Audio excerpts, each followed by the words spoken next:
The jar of flour shall not go empty, nor the jug of oil run dry, until the day when the Lord sends rain upon the earth. There are often times in our lives when God asks us to give of ourselves and to be generous when we feel completely depleted, and when we feel that it would be too painful to give anymore.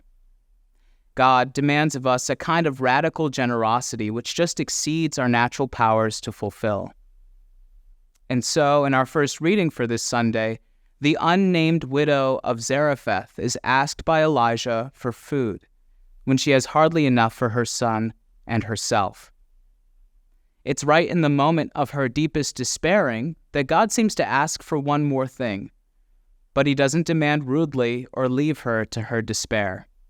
Instead, God makes a promise that the flour would not go empty nor the oil run dry.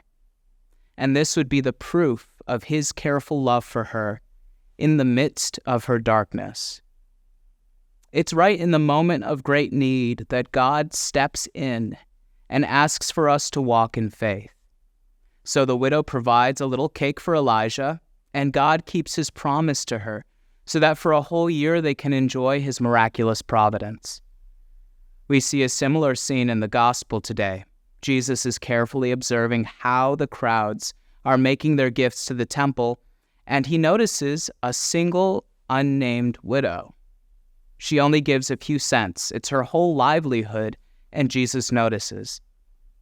He turns to his disciples and praises her generosity, saying that she gave more than all the rest. And why? Because she gave from her poverty, out of her need. It's because she acted in faith despite any temptation she may have had to despair of her situation. What is God's promise to such generous people as these? Blessed are the poor in spirit, for theirs is the kingdom of heaven.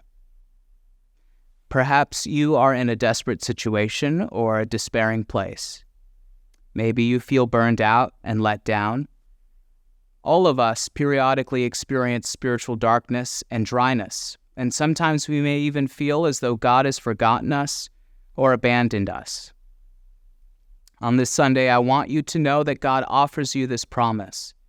If you continue to give, to be generous with yourself, to be patient, and if you choose to serve God, even though you feel uncertain and afraid, he will not forsake you, and he will not fail you.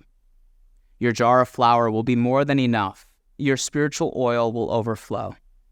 And may God allow his grace and mercy to pour over you today like a healing rain. Amen.